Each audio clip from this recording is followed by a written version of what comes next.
The silence in the underground hospital was never peaceful, it hummed with quiet suffering. Lanterns hissed with flickering gaslight, casting long shadows along the damp stone walls. Somewhere down the hall, someone groaned through their bandages, and somewhere else, the rhythmic clink of a scalpel against a tray echoed like a clock ticking down to the next emergency. A knock broke the stillness. Rabbit Foot looked up from his desk, where maps and papers sat scattered like fallen feathers. A cat lounged across the parchment, its tail twitching lazily. Rabbit nudged it off with a soft grunt and walked to the door, swinging it open to find Dr. Lazarus Finch standing stiff-backed and pale. "Doctor," Rabbit greeted, stepping aside. Lazarus entered, his long coat stained with the day's workload, hands still red from scrubbing. "We've got a new patient. Says he came in with the Skullander refugees. Got fished out of the void sea by one of their boats." Rabbit arched a brow. "That happen often?" "Not like this one. Says he's got information the crows would want. About the Iceberg Lounge." Rabbit's eyes narrowed. He grabbed his coat, already heading for the stairs. "Get Jack." They found the man 2 floors down, sitting on a cot surrounded by drying bandages and the faint scent of salt water. He had a bruised eye, a split lip, and the easy smile of someone who knew how to sell a story. "Name's Mr. Guinness," he said as they stepped in. "But most call me Bixano." Jack didn't respond. He crossed his arms, watching the man like a hawk. "I was on the Iceberg Lounge," Bixano continued, voice a little hoarse. "Wanted to get into the next balloon race. That's all. Said something wrong, I guess. Cobblepot didn't like it. Got me beaten to hell and tossed overboard." "Convenient," Rabbit said, his voice mild. Bixano gave a pained grin. "Yeah, I suppose it is." Jack glanced at Rabbit. "Too convenient." They stepped outside the room for a moment, the heavy door closing behind them. "This guy's timing smells like a week-old trout," Jack said. "You want to know if he's worth keeping?" "I want to know if he's worth trusting," Rabbit replied. "And I'm not in the mood for guesswork." Jack's lips curled. "Then we put a blade in his hand and see how he dances." Rabbit nodded, turning back into the room. "All right, Bixano. We're taking you on." "The man's good," I lit up. "That fast?" "For a small fee," Rabbit added. "And temporary. You prove useful, maybe we keep you. Maybe we don't." Bixano shifted in his cot. "Useful how?" Jack leaned forward, smirking. "Territory expansion." The words hung in the air like the first drop of blood before a brawl.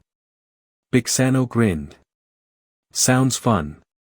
Jack's grin didn't reach his eyes. "Let's hope you still think so when the knives come out." The morning air was cold and damp in the underground safehouse, but the room was thick with tension and anticipation. Rabbit Foot leaned over the table, maps and notes spread out before him, a cigarette smoldering in a nearby ashtray. Jack stood with arms crossed, tapping his fingers against his bicep.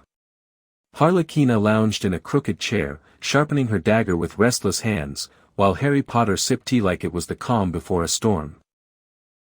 "This is insane," Harlequina muttered, eyes flicking from face to face.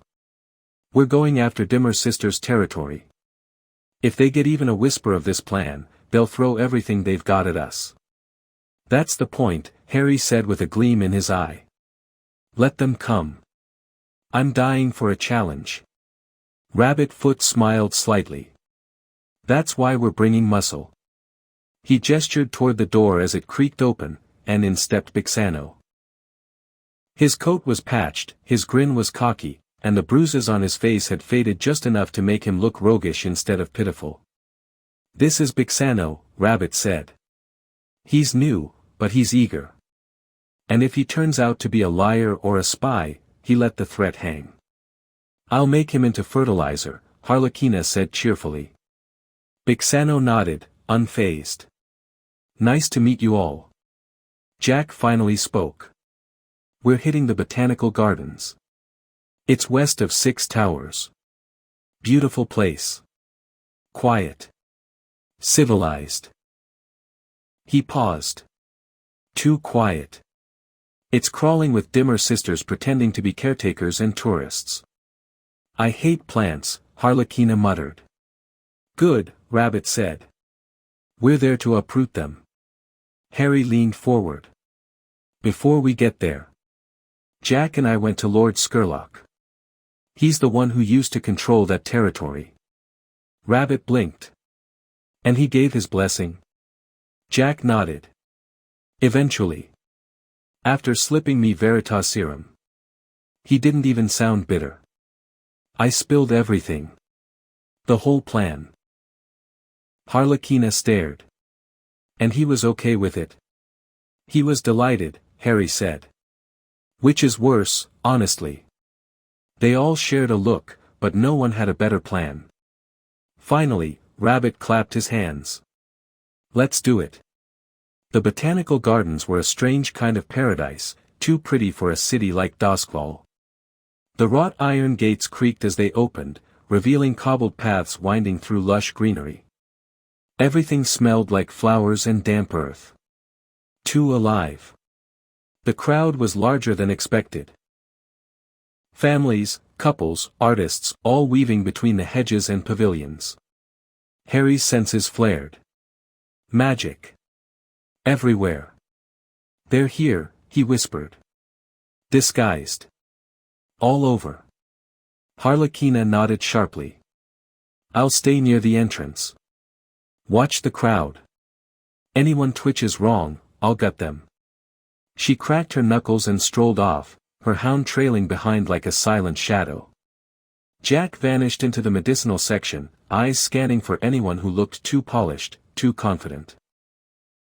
He didn't trust faces that didn't sweat.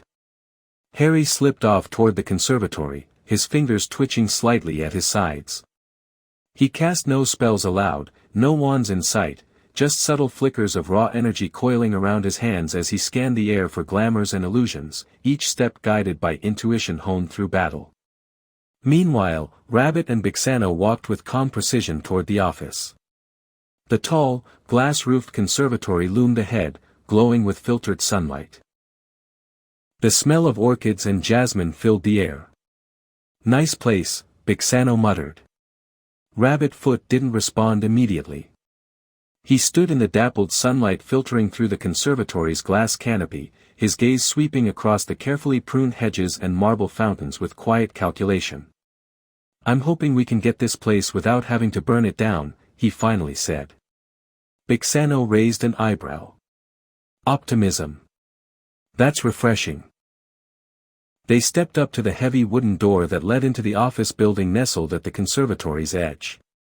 Rabbit gave the door a firm knock. For a moment, there was only silence.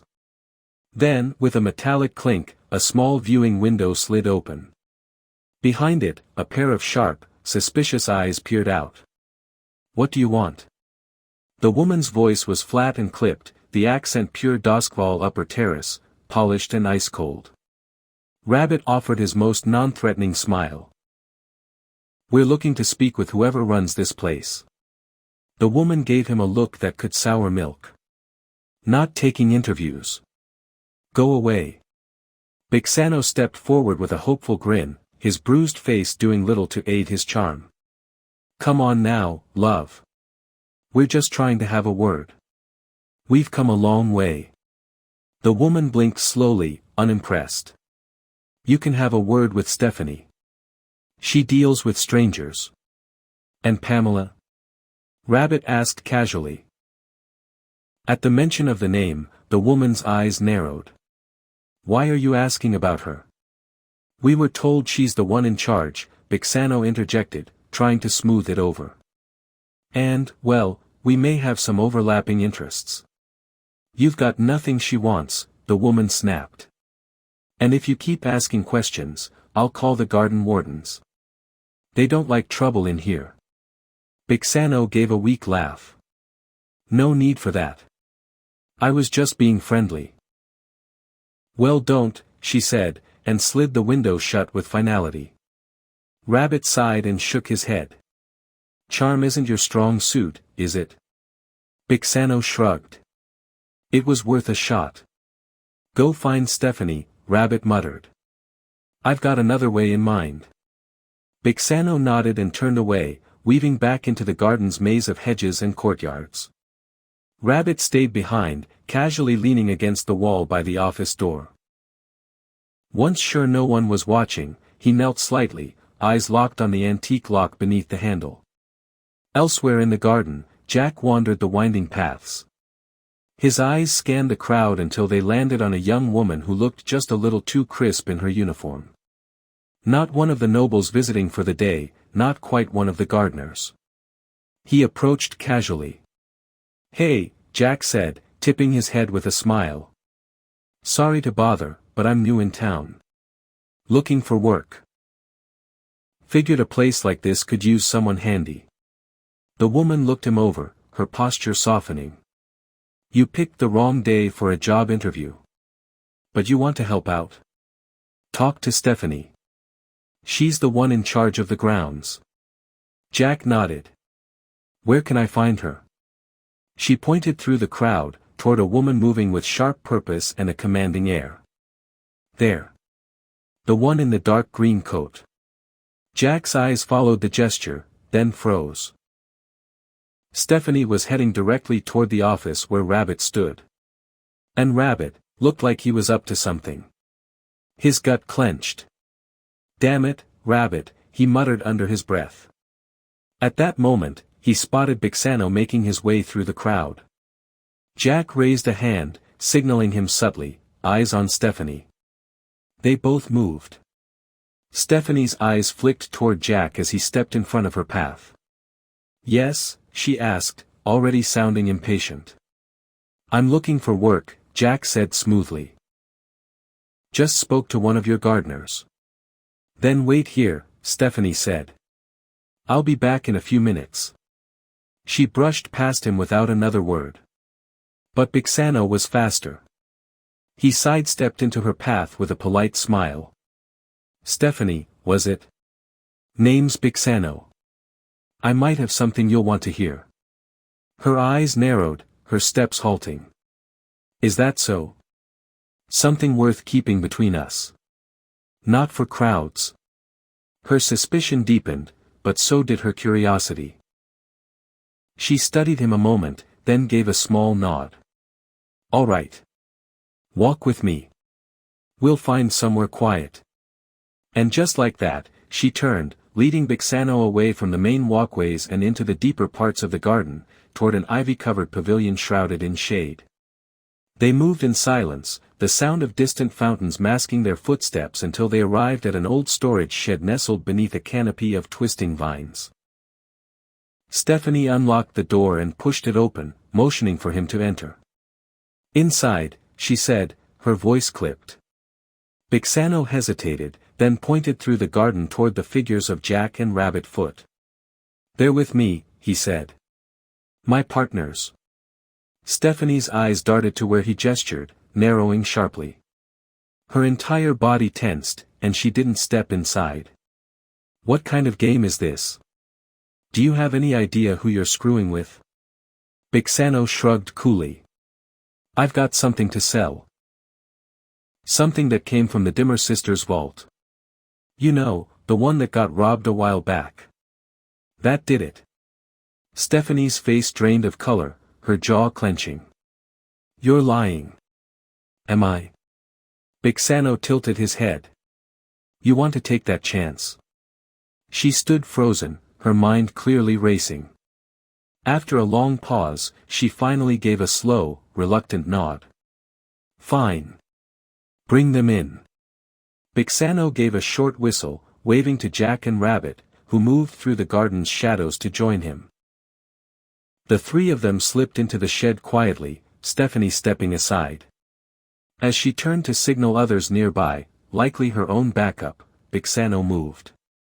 His eyes flashed, and with a sharp ripple of energy, a spectral tail extended from his back, sleek, bushy, and glowing faintly blue at the tip.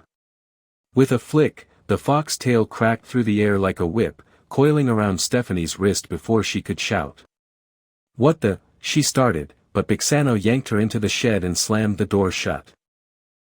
She hit the ground hard, sprawled between the three men, struggling to rise. Bixano pinned her with a boot to the back and leaned down, his grin devilish. "Good night, sweetheart," he said, and drove a fist into the back of her head. Stephanie let out a single sharp scream, and then the air shifted. Everyone froze. A crunch of breaking glass echoed from beneath her cloak. Then the entire shed went black. Not dim. Not shadowed. Blinded. Rabbit cursed under his breath.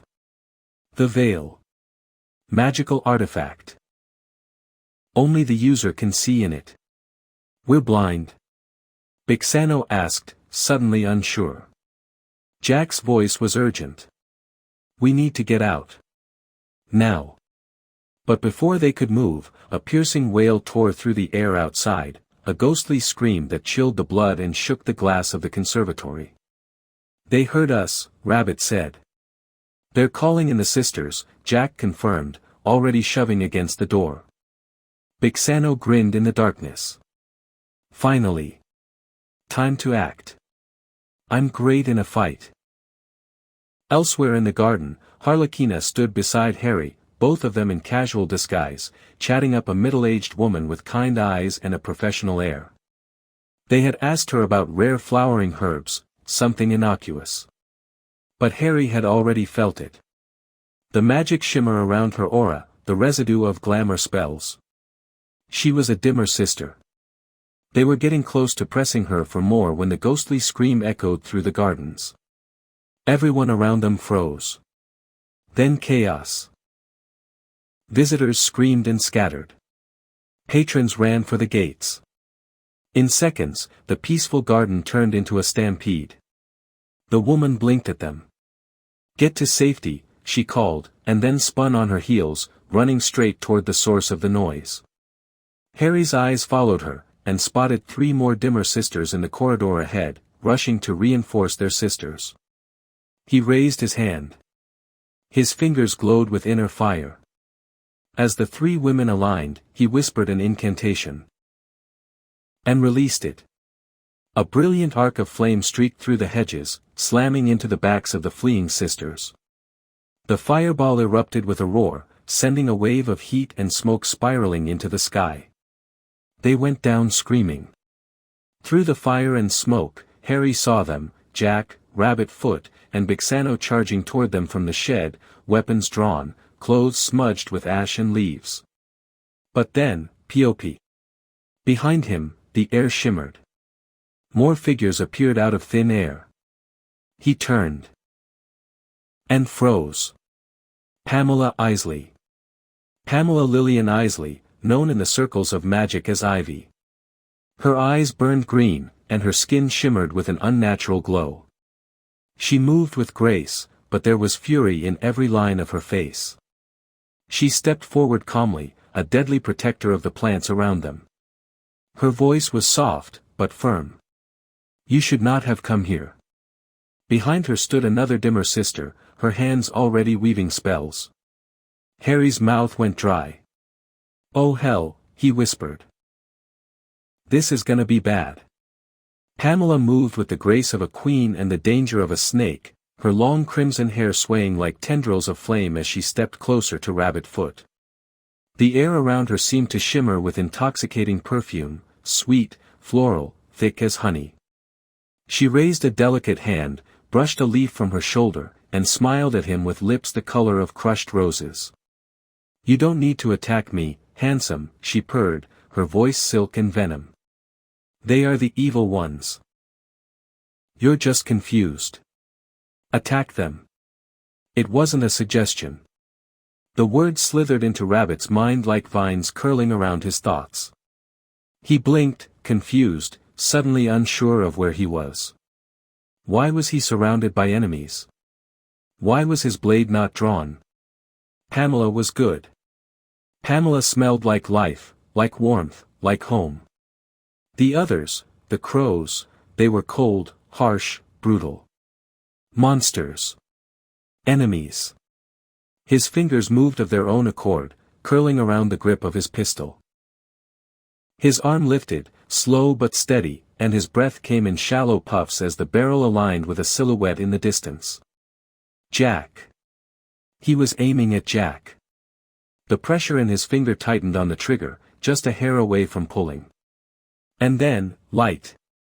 A blinding golden glow surged from the necklace around his neck. The Millennium Ring flared to life, burning hot against his chest. A shriek, not from his throat but his mind, echoed in his skull as the spell shattered like glass under a hammer. Rabbit stumbled back with a gasp, lowering the weapon. Holy hell, he muttered, clutching the ring. She had me. She had me. His eyes locked onto Pamela's, and she frowned, not in anger, but in disappointment, as if a puppet had slipped its strings. Tisk, she sighed, so close. And then she was gone, in a flash of fur, fawn, and fury.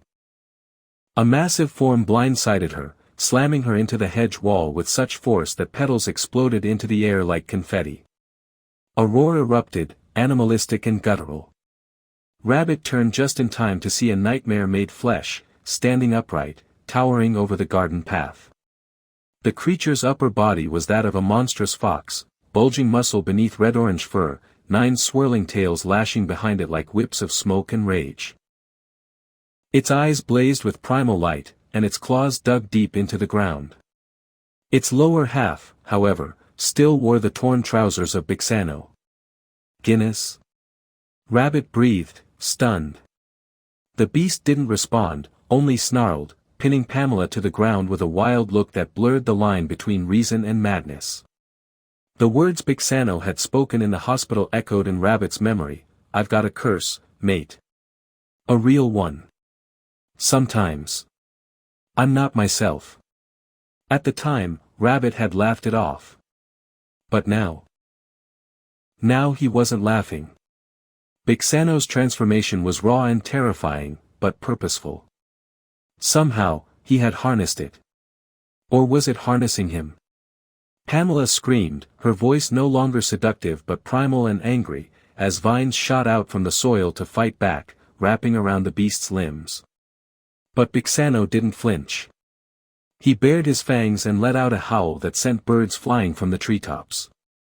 Elsewhere in the garden, chaos spiraled out of control. Jack dove behind a crumbling stone statue just as something massive slammed into it, shattering it into pieces. Dust filled the air as he rolled into the dirt, coughing, eyes wide. What in the hell was that? The answer lumbered into view. A monstrous scorpion, larger than any beast Jack had ever seen, came crashing through the conservatory wall, shards of glass raining like razors across the path. Its segmented body was encased in rock-like armor, gray and cracked, like living basalt. Its claws snapped in the air with sharp, thunderous cracks, and its stinger, long as a man's leg and glistening with black venom, arched overhead like a guillotine waiting to fall. Jack's heart pounded as he scrambled to his feet. "That's not a demon," he muttered. "That's a goddamn earthquake with legs." The beast shrieked, a screeching blend of metal grinding and animal rage, and lunged. Jack leapt sideways, the tip of the stinger missing him by inches, embedding itself in the cobblestone with a loud crack that sent spiderweb fractures rippling outward. Behind him, Harry raised his hands and threw out a kinetic wave, trying to shove the creature back, but it barely flinched. "Shell's too thick," Harry shouted. "We need to hit it from below. I'd rather not get close enough to see its underbelly." Jack snapped back, drawing his knives. "We don't have a choice," Rabbit said, appearing at his side, his gun aimed at the joints of the beast's legs. "If this thing gets to the crowd, we lose the garden. And half the district." The scorpion's tail rose again, dripping venom, casting its shadow across them like death itself. Above, Bixano roared as he wrestled Pamela, vines and claws tangling in a deadly dance. The sky above Doskvol darkened, the once serene garden now a battlefield, filled with flame, shadow, and monsters both magical and human. Jack rolled to the side just as the giant scorpion's stinger plunged into the shattered earth beside him, splintering cobblestone with a thunderous crack. He didn't have time to swear, because the next swipe of its claw caught him in the side, sending him flying through the air like a ragdoll. He slammed into Harry, both of them hitting the dirt in a tangled heap of limbs and curses. Jack groaned, trying to push himself upright. "Remind me again why we thought this was a good idea." Through the haze of smoke and magic, Harry's eyes flicked toward the snarling mass that was Bixano, locked in brutal combat with Pamela Isley. The fox beast raked at her as vines and petals slashed back with lethal grace. And around them, the trees. They were moving. Their trunks twisted unnaturally, leaves rustling as if whispering secrets, branches bending and coiling like serpents ready to strike. "She's awakening the garden," Harry whispered, his voice tight with alarm. "She's giving it a mind." "Lovely," Jack muttered. "Any more good news?" "I need the trance powder," Harry said, already reaching. Jack's brow furrowed, but he didn't hesitate. He reached into his inner coat pocket and pulled out a small, worn leather pouch. "Don't miss." Harry bolted. Darting between thrashing roots and glowing runes scrawled across the stones, he raced toward the chaos. Bixano and Pamela were a blur of fur and vines, locked in a deadly embrace. Timing was everything. At the edge of the clearing, Harry skidded to a stop, wound up, and hurled the pouch like a stone. It struck Pamela square in the face. The pouch burst with a muffled pop, releasing a cloud of fine pink powder. She gasped, staggered back, and swatted at the mist too late. Her eyes fluttered. Her vines twitched. "You insolent little brat," she hissed. Then a tree behind Harry lashed out. A thick, bark-covered limb wrapped around his torso like a snake. Another lashed across his wrists, binding them tight in a grip like iron. With a groan of living wood, it hoisted him into the air. "Jack!" Harry shouted, legs kicking as he was suspended like a trapped moth. Across the field, nearby Dimmer Sister, locked in a vicious duel with Rabbit Foot, saw Pamela collapse. Her eyes went wide. A silent scream twisted her lips. She flung her hands skyward and shouted a word that boiled the air. A wave of dark fog exploded from her, rolling over the battlefield like a choking tide. The garden dimmed, sunlight blotted out. And then, where there had been 3 Dimmer Sisters, there were 50. Identical robes. Identical faces. Pamela, alive and well, in at least 6 places. Dozens of them. And not just the sisters, there were multiple Bixanos now, too.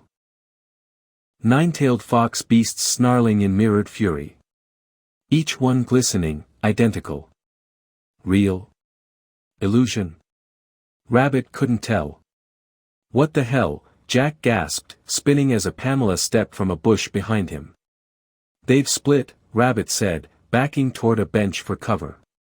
"Illusions. All of them." Harlequina's knives were out. Her eyes darted from sister to sister, trying to find a weakness.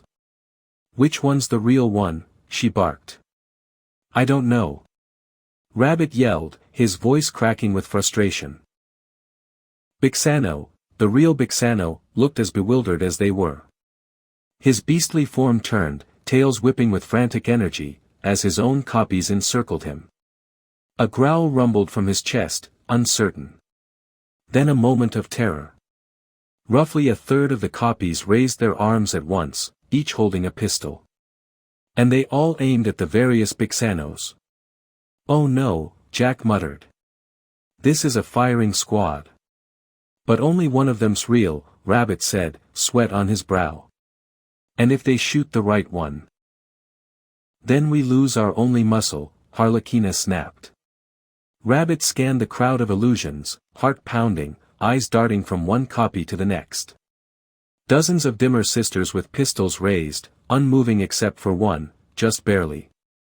A twitch. A breath drawn half a second before the others. That one. The real one. Maybe. Maybe they were all mirroring her. Or maybe it was a trap. Either way, a choice had to be made.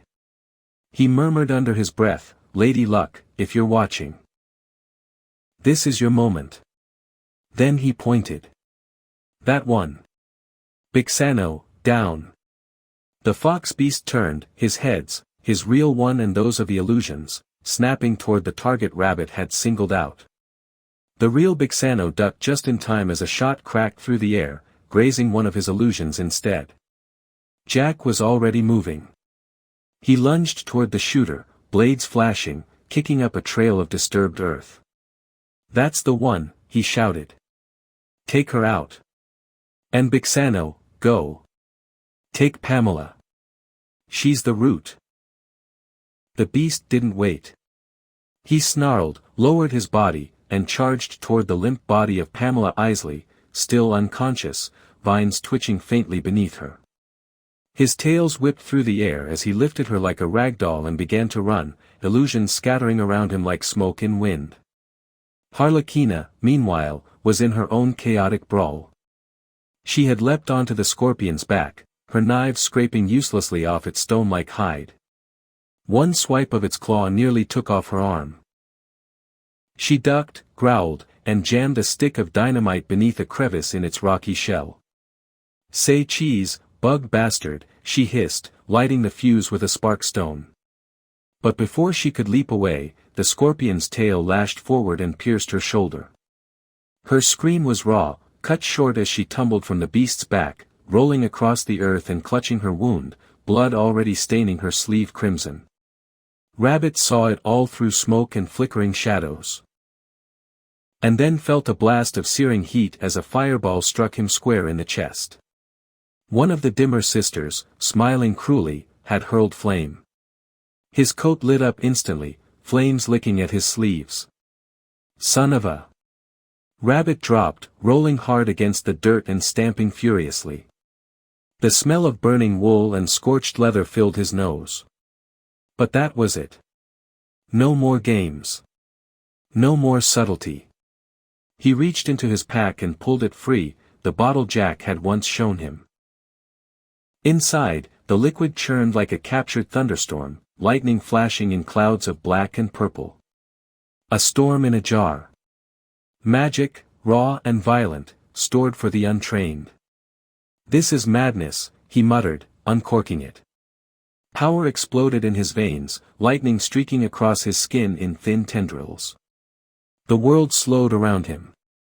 His mind surged with energy, his fingers buzzed with static. "This is more like it," Rabbit whispered, eyes glowing now. Rabbit's heart pounded in his chest. Not with fear, but exhilaration. The power surged through him like a roaring current, like the very storm clouds above had found a home in his blood. He raised his arm toward one of the dimmer sisters standing too confidently near a hedge, his fingers sparking with electric promise. "Let's see what you are," he growled, and the sky answered. A bolt of lightning screamed downward, slamming into her. She vanished in a hiss of smoke. A fake. But Rabbit didn't care. The surge of magic clawed at his chest, begging for release. He pivoted, targeting the massive scorpion still wreaking havoc near the fountain. "Why not?" he muttered, and flung a bolt toward its armored hide. The lightning struck just beneath the creature's jagged tail, right where Harlequina had lodged the stick of dynamite minutes earlier. The resulting explosion wasn't elegant, but it was effective. With a deafening boom, flame and shrapnel burst outward in a flower of destruction. The scorpion shrieked as the blast ripped its tail clean off, along with two of its spiked legs. Chunks of charred carapace flew in all directions. Jack hit the ground with a grunt, shielding his head. "Okay. That one was actually helpful," he shouted. A second target stepped into Rabbit's line of sight, real or not, it didn't matter. He grinned wide and roared, "By the powers of Thor," before another bolt cracked the sky, crashing into her with the fury of gods. This one didn't vanish. She screamed, fell, limbs spasming. Real. Very real. Across the battlefield, the towering scorpion wavered, then dissolved into smoke and ash. Rabbit blinked, then laughed, wild and full-throated. That was you, wasn't it? You were the anchor. I see you now. He turned, sparks flying off his sleeves, eyes alight with manic energy. I am lightning incarnate, he declared, arms stretched to the heavens, and let loose. Bolts flew wild, searing through branches and splintering marble statues. One narrowly missed Harry, who ducked with a startled yelp. Rabbit, what the hell? I got it under control. Rabbit yelled back, firing again, only this time, the bolt struck something solid. A scream followed. Bixano. The fox beast staggered forward, Pamela still slung over his shoulder. Smoke curled from his back, singed fur and burnt cloth. Pamela let out a pained groan as the force transferred through her. Bixano fell to one knee, snarling in pain. Oh no, Rabbit whispered, the adrenaline starting to wear off, replaced by a sudden, horrible guilt. Oh, hell, the battlefield fell quiet. Only one dimmer sister remained. She stood a few yards away, still panting, her lips trembling, eyes darting from the downed Bixano to the sparking maniac pointing a thunderous hand in her direction. Rabbit straightened, slowly. He let the electricity crackle from his fingertips, and narrowed his eyes. Surrender. Or die. I don't really care anymore. That broke her. She reached into her coat, clutching the iron ring of a port key, and vanished with a blink and a low hum, leaving behind only dust and the bitter scent of failure. Silence fell, thick and sudden. The storm above eased, the clouds retreating. The garden, once so lively, now lay scorched and shattered, petals strewn across broken paths and smoldering leaves. Jack exhaled heavily and pushed himself to his feet, brushing dirt from his coat. Well, he muttered, that was completely insane. He looked around. Harlequina was limping, blood staining her pant leg. Harry, bruised and singed, was helping Bixano sit up. Rabbit stood frozen, still crackling faintly. You okay? Jack asked him quietly. Rabbit looked down at his hand, still faintly sparking, and gave a weary chuckle. Power's a hell of a thing. Yeah, Jack said. So is restraint. With a groan, Harry cut himself free from the still limp vines that had shackled him earlier. We need to get out of here before the spirit wardens show up. Bixano nodded, his voice ragged. Hospital. Now. Jack looked over the wreckage of the Botanical Gardens and gave a satisfied sigh. We'll send someone back later to claim it properly. Let the bluecoats show up and scratch their heads first. And with that, the crows turned their backs on the ruined garden. Scorched, bloodied, and battered, but victorious.